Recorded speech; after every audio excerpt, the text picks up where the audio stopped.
রাস্তায় কেন আজ 1 বছর 1 মাস 7 দিন ধরে আমরা রাস্তায় ডিএ দাবিতে, ন্যায্য চাকরির দাবিতে, অস্থায়ীদের স্থায়ীকরণের দাবিতে, যে বদলি হয়েছিল তার প্রতিবাদে কেন আমাদেরকে রাস্তায় থাকতে হবে? মাননীয় বলছে দুয়ারে সরকার, আজকে তাহলে রাস্তায় কেন সরকারি কর্মচারীরা? এখানে দেখতে পাবেন যে শুধু সরকারি কর্মচারীরা নয়, তার সাথে আইসিডিএস কর্মী থেকে শুরু করে ইচ অ্যান্ড এভরিওয়ান হচ্ছে রাস্তায় নেমেছে। তার কারণ হচ্ছে আজকে আমরা সমগ্র বঞ্চিত লোকদেরকে নিয়েই রাস্তায় নেমেছি। তার কারণ হচ্ছে বঞ্চনার কিন্তু পাহাড়টা অনেক বেশি বেড়ে গেছে। মুখ্যমন্ত্রীকে কি বার্তা দিচ্ছেন এইভাবে রাস্তায় নেমে? মুখ্যমন্ত্রীকে একটাই বার্তা দিতে চাই যে মাননীয়, আপনি যে বলছেন মানবিক সরকার, কোন দিকের মানবিক সরকার? আজকে আপনার পুরো সরকারি যত কর্মচারী আছে সবাই কিন্তু রাস্তায়। তার মানে আপনি কিন্তু শাসক হিসাবে দক্ষ শাসক নন।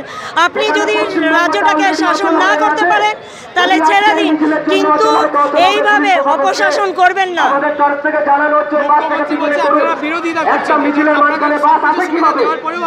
গণতন্ত্রের জন্যে যদি আমাদেরকে মুখটা খুলতে হয় তাহলে আমরা বিরোধী।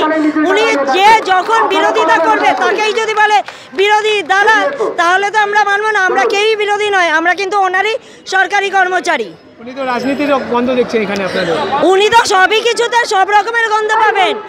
আর কোনোদিন আমাদেরকে সিপিএম বলবে, কোনোদিন আমাদেরকে কংগ্রেস বলবে, কোনোদিন আমাদেরকে বিজেপি বলবে, কিন্তু আমরা এখানে কোনো রং নেই। এখানে দেখতে পাচ্ছেন যে কোনো পার্টির কিন্তু কোনো ফ্ল্যাগ নেই, কোনো কিছু নেই। আমরা সবাই হচ্ছে সরকারি কর্মচারী, বঞ্চিত সরকারি কর্মচারী। মুখ্যমন্ত্রী আপনাদের এই রাস্তায় নামায় সাড়া দেবেন বলে মনে হচ্ছে? ওনাকে তো সাড়া দিতেই হবে। সাড়া যদি না দিতেন তাহলে এই একই বছরের মধ্যে 2023-এ সেই আমাদের আন্দোলন শুরু হয়েছিল 27শে জানুয়ারি। 27শে জানুয়ারি থেকে হচ্ছে 25শে ডিসেম্বরের মধ্যে 3 বার ডিএ ঘোষণা করতেন না। একটা আর্থিক বর্ষে 3 বার ডিএ ঘোষণা করেছে, 4, 4, 3 করে। তাহলে বুঝতেই পারছেন যে কীরকম উনি স্বৈরাচারিতা করছেন। ওনার কাছে সমস্ত কিছুই আছে, তারপরেও কিন্তু উনি দিচ্ছেন না। তার কারণ হচ্ছে ওনার সেই সদ ইচ্ছাটার অভাব আছে। ওনাকে তো আমাদের কথা শুনতেই হবে, কেননা ওনার নিজেরও এখন টলমল অবস্থা। রাস্তায় এত মানুষের ভিড়, এটা দেখে কি মনে হচ্ছে মুখ্যমন্ত্রী ভয় পেতে পারে?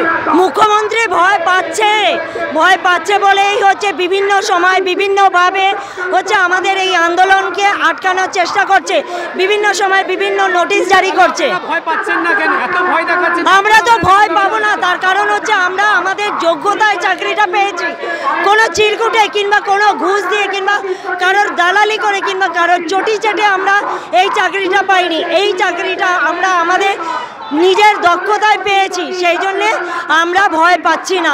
ভয় তো 14 তলা পাবে, ভয় তো মাননীয় পাবে, ভয় তো মাননীয় লোকজন পাবে। সামনে ভোট, এই ভোটের ভয়ে আপনারা কি বার্তা দেবেন মুখ্যমন্ত্রীকে? মুখ্যমন্ত্রীর সাথে থাকবেন? দেখুন, আমরা হচ্ছে সবসময় সত্যের পথে আছি। এই বছরের ভোটটা অন্য ধরনের ভোট হবে। আমরা এর আগে পঞ্চায়েত ভোটেও বলেছিলাম, এই ভোটেও একই কথা বলবো যে আমরা কোনো ধরনের কোনো কিছুতেই আপোষ করব না। ভোট একদম হচ্ছে স্বচ্ছভাবে হবে। প্রত্যেকটা ভোটার প্রার্থী মানে যারা ভোট দিতে যাবেন তারা যেন নিজের ভোটটা সুস্থভাবে সঠিকভাবে দিতে পারে, সেটাই আমরা দেখব। দেখুন, ভোট তো আমরা বয়কট করতে পারবো না। ভোট বয়কট করা আমাদের গণতন্ত্রের মধ্যে আসেও না। আমরা অলরেডি হচ্ছে এর কাছে যাব, নির্বাচন কমিশনের কাছে যাব, প্রত্যেকটা বুথে হচ্ছে সামরিক বাহিনী দিতে বলবো, যাতে আমরা ভোটটা সঠিকভাবে স্বচ্ছভাবে করাতে পারি। একটা নাগরিক হিসাবে আমাদের দায়িত্ব হচ্ছে সঠিক লোককে সঠিক মূল্যায়ন করা। সঠিক মূল্যায়ন করতে গেলে আমাদেরকে ভোটটা দিতেই হবে, আর সেই ভোট দেওয়ানোর জন্য যা যা করণীয় আছে আমরা তাই করব। সুনিতা সরকার, সংগ্রামী যৌথ মঞ্চ।